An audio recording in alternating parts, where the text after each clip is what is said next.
Hi everybody, this video is about properties of exponents. Now, on the right side of the screen, I've written down the usual properties of exponents that you need to know. The product property says that if you're multiplying, so the little dot means I'm multiplying, if you're multiplying the same base, then you add the exponents. The quotient property says that if you're dividing the same base, you subtract the exponents. Now, I'll put this property in a different color because I rarely use this property, and you'll see why when we get to some examples. The power property says that if you have a power raised to another power, you multiply the exponents. The property for negative exponents is, well, this one's a little awkward. You could use the word reciprocal here, and that would be technically correct. If I have a base raised to a negative power, then I raise the reciprocal to the opposite sign. So if this was a negative power, I'd have a positive power, and it would work the other way around as well. However, a trick for thinking about this property is as follows. I'm not going to write it out in detail, but just to sort of organize your thought process. If I interpret everything as a fraction in these sort of exponent problems, then you can freely move from the top to the bottom or the bottom to the top, and the price you pay is you change the sign of the exponent. So rather than thinking about reciprocals, the way I would think about this is I take b and I move it to the bottom of the fraction, and it changes the sign of the exponent. And the second version of this property, I take b, which is in the bottom, I move it to the top of the fraction, and I change the sign of the exponent. If you think about this as movement rather than some technical mathematical property involving reciprocals, which is technically correct, it'll be a little bit easier. And then finally, the zero property, anything raised to the zero power is equal to 1. This is actually not true for 0. 0 to the 0 power is undefined, but we're not going to encounter that. Okay, so let's get on to some problems. I think I have 4 example problems today.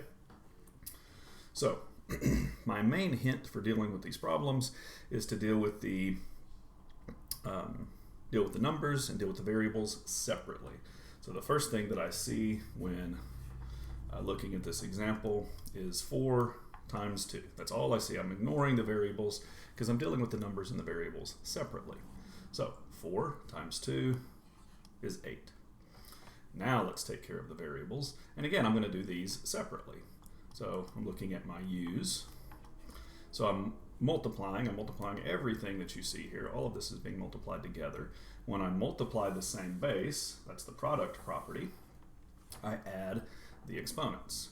So 3 plus negative 4 is negative 1. And then finally, we'll look at the v's.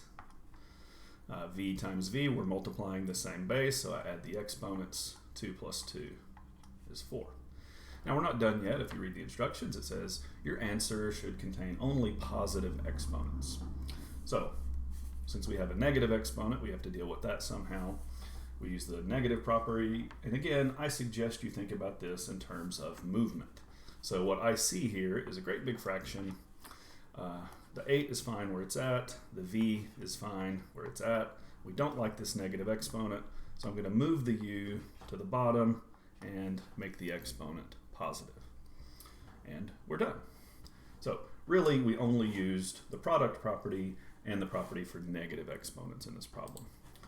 So I'm going to keep the properties on the side of the screen, and we'll see what is next. Okay, so here we're going to have to use the power property. We have all of these things with exponents being raised to the second power. So we have powers raised to more power, so we multiply the exponents. My hint from the last problem is still the same. Deal with the numbers and the variables separately. Now, it's a really common mistake that people ignore the number 3. Guys, the number 3 has an exponent, namely 1. So I raise 1 times 2, so now I have 3 to the second power. Multiply again, negative 3 times 2, I have a to the negative 6 power, and then I have negative 4 times 2, b to the negative 8 power.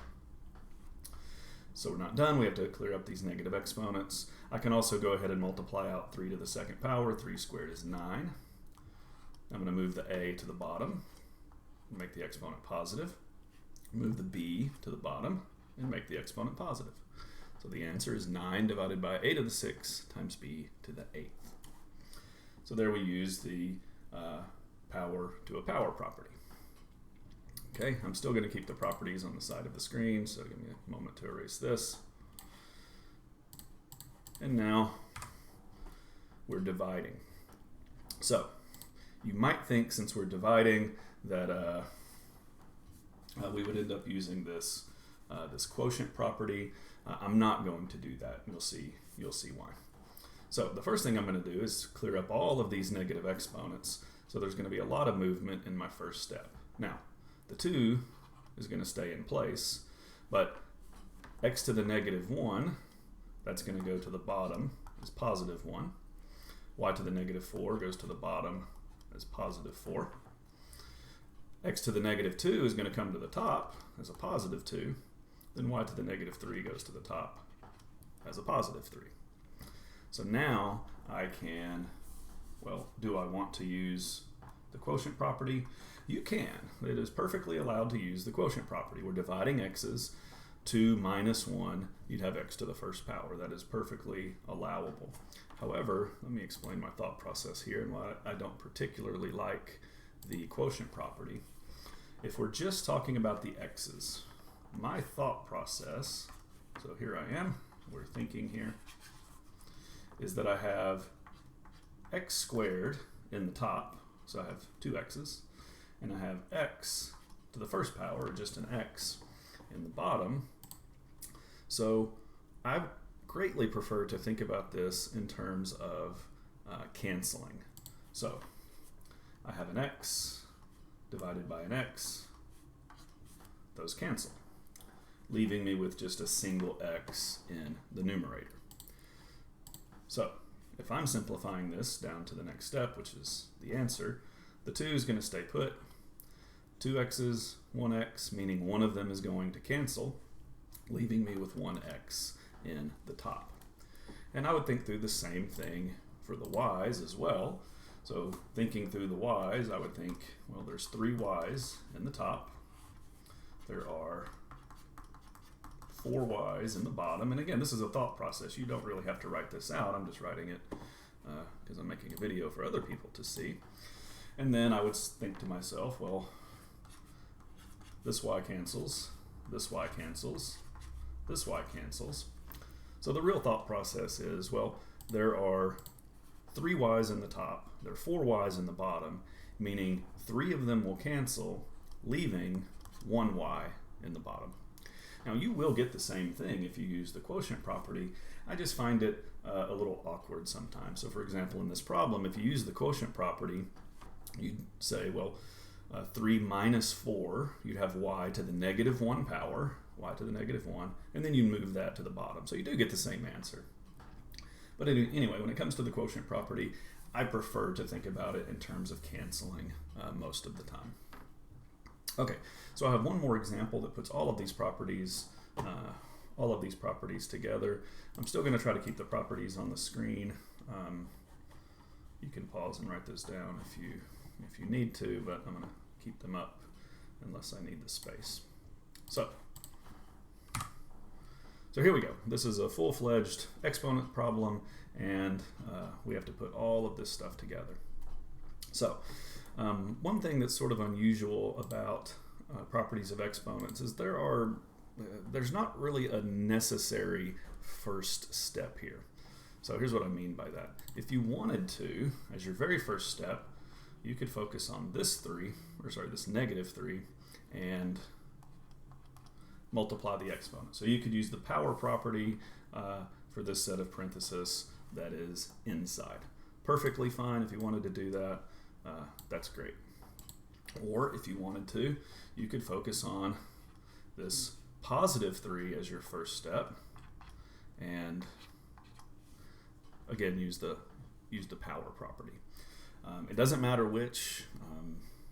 You just have to decide what you think would be easiest. So you sort of imagine what the next step would look like.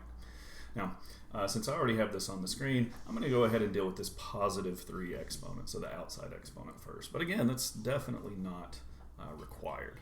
So we're going to use the power property. So I have this term in parenthesis, which is going to stay in parenthesis. And then I'm multiplying negative 3 times positive 3. That exponent will be negative 9. Now in the denominator, all of these exponents are going to get multiplied by 3. So I have m to the 9th. 3 times 3 is 9. I have 2 to the 3rd. The most common mistake in my experience is people forget to apply this exponent to the number 2. Anyway, now we have m to the 4 times 3 is 12, and then we have n to the negative 12. Okay, now you have to choose a couple more steps. So for my step 2, I probably would want to deal with this exponent using the power property. So that's going to multiply. And then in the denominator, if you want to go ahead and combine things that can be combined, we're multiplying m's together. So I can use the product property for that. And then if you want to go ahead and take care of this negative exponent, you can do that as well. So we can do a few things at once. With these problems, if you do everything only one step at a time, you're going to write a small book while doing your assignments. Okay, so I'm going to do 3 things.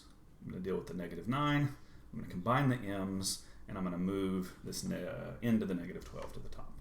So we have m to the negative 36. We have n to the positive 18. And remember, we're moving this n to the negative 12 to the top. So I'm going to move that to the top. Now, if you're really good at thinking ahead and you wanted to go ahead and combine these, you could do that as well. Now, in the denominator, I like to write my numbers first. I have 2 to the 3rd power, which is 8. And I wanted to combine these m's. So 12 plus 9, I'm multiplying the same base. I add the exponents. 12 plus 9 is 21. All right, now there's a lot less room for deciding what your next step is. Our next step, we're going to have to combine these n's, and we're going to have to move the m to the negative 36 to the bottom. All right, so in the numerator, multiplying the same base, I add the exponents. 18 plus 12 is 30. So I have n to the 30th power. And in the denominator, we still had this 8. It's going to stay there. And I'm moving this m to the negative 36 to the bottom.